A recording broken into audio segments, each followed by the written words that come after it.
Indian രാഷ്ട്രീയത്തിലെ പല മാറ്റങ്ങൾക്കും തുടക്കമിട്ട മണ്ണാണ് ബീഹാർ. കഴിഞ്ഞ 18 വർഷമായി നിതീഷ് കുമാറാണ് ബീഹാർ രാഷ്ട്രീയത്തെ നിയന്ത്രിച്ചുകൊണ്ടിരിക്കുന്നത്.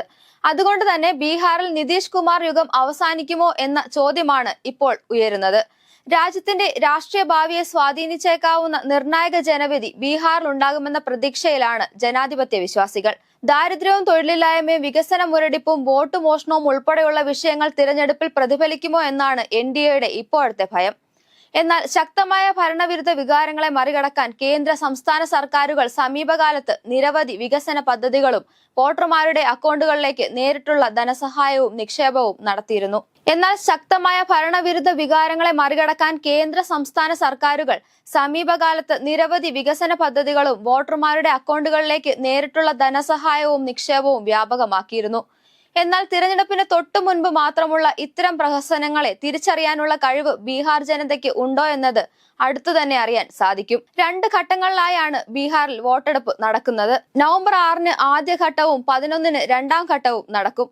നവംബർ 14-നാണ് വോട്ടെണ്ണൽ. 121 മണ്ഡലങ്ങളിലാണ് ആദ്യഘട്ടത്തിൽ തിരഞ്ഞെടുപ്പ് നടക്കുക. 122 മണ്ഡലങ്ങൾ രണ്ടാം ഘട്ടത്തിലും വിധി എഴുതും. ബീഹാർ നിയമസഭാ തിരഞ്ഞെടുപ്പിനൊപ്പം 8 നിയമസഭാ സീറ്റുകളിലേക്കുള്ള ഉപതെരഞ്ഞെടുപ്പും നടക്കുമെന്ന് മുഖ്യ തിരഞ്ഞെടുപ്പ് കമ്മീഷണർ ഗ്യാനേഷ് കുമാർ അറിയിച്ചിരുന്നു.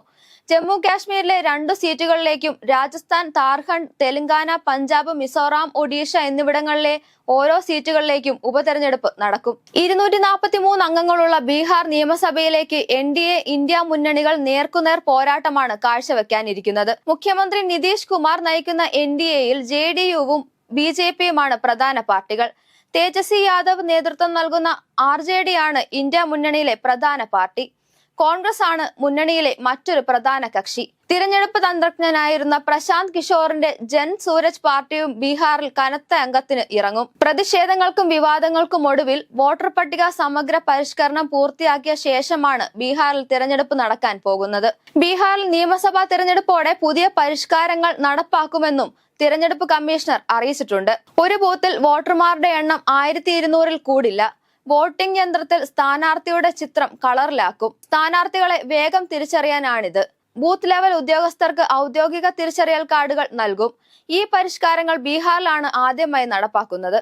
പിന്നീട് ഇത് രാജ്യവ്യാപകമാകും. സമഗ്ര വോട്ടർ പട്ടിക പരിഷ്കരണത്തിന് ശേഷം 7.43 കോടി വോട്ടർമാരാണ് ബീഹാറിലുള്ളത്. ഇതിൽ 14 ലക്ഷം പുതിയ വോട്ടർമാരാണെന്നും മുഖ്യ തിരഞ്ഞെടുപ്പ് കമ്മീഷണർ അറിയിച്ചു. 2020-ലെ തിരഞ്ഞെടുപ്പിൽ ബിജെപി നേതൃത്വത്തിലുള്ള സഖ്യത്തിന് നേരിയ ഭൂരിപക്ഷമാണ് ലഭിച്ചത്. ബിജെപി 74, ജെഡിയു 43, മറ്റുള്ളവർ 8 എന്നിവ ചേർന്നാണ് 125 സീറ്റുകളാണ് എൻഡിഎ നേടിയത്. മഹാസഖ്യം 110 സീറ്റുകൾ നേടിയിരുന്നു. RJD 75, Congress 19, CPI-ML 12, CPI 2, CPM 2 തുടങ്ങിയവർ ചേർന്നുള്ളതാണ് മഹാസഖ്യം. ഉപതെരഞ്ഞെടുപ്പുകൾക്കും കളമാറ്റങ്ങൾക്കും ശേഷം എൻഡിഎക്ക് നിലവിൽ 131 സീറ്റുകളുണ്ട്. വീണ്ടും നിതീഷ് കുമാർ എന്ന ജെഡിയു മുദ്രാവാക്യത്തോട് ബിജെപിക്ക് അത്ര കണ്ട താല്പര്യമില്ല. നിർണായക ഘട്ടത്തിൽ രാഷ്ട്രീയ കൂട്ടാളികളെ പിന്നിൽ നിന്നും കുത്തി മറുകണ്ഠം ചാടുന്ന നിതീഷിന്റെ സഹജ സ്വഭാവവും അദ്ദേഹത്തിന്റെ പ്രായവും ആരോഗ്യ പ്രശ്നങ്ങളുമാണ് ബിജെപി നിലപാടിന് പിന്നിൽ. അതേസമയം തിരഞ്ഞെടുപ്പിന് മുൻപ് ഇക്കാര്യം പരസ്യമാക്കിയാൽ അത് മുന്നണിയിൽ വലിയ കലഹങ്ങൾ ഉണ്ടാക്കുമെന്നതിനാൽ തന്ത്രപൂർവ്വം മൗനം പാലിക്കുകയാണ്. സാമൂഹ്യനീതിയും സമഗ്ര വികസനവും ഉൾപ്പെടെയുള്ള വാഗ്ദാനങ്ങളാണ് മഹാസഖ്യം മുന്നോട്ട് വെക്കുന്നത്. ആർജെഡിയും തേജസ്വി യാദവും പ്രചരണ രംഗത്ത് ഇപ്പോൾ സജീവമാണ്. പിന്നോക്ക വിഭാഗങ്ങളുടെ വോട്ട് പരമാവധി സമാഹരിക്കാനും ന്യൂനപക്ഷ വോട്ട് നിലനിർത്താനുമാണ് സാമൂഹ്യമായും സാമ്പത്തികമായും ഏറെ പിന്നാക്കാവസ്ഥയിലുള്ള വിഭാഗങ്ങളുടെ വോട്ട് ഉറപ്പിക്കാനും കഴിഞ്ഞാൽ മാറ്റമുണ്ടാകുമെന്നാണ് മഹാസഖ്യത്തിന്റെ കണക്കുകൂട്ടൽ. അതേസമയം തിരഞ്ഞെടുപ്പ് മുന്നിൽ കണ്ട് പ്രധാനമന്ത്രി നരേന്ദ്രമോദി 62,000 കോടി രൂപയുടെ പദ്ധതികൾക്കാണ് ബീഹാറിൽ തുടക്കം കുറിക്കാൻ ഒരുങ്ങുന്നത്.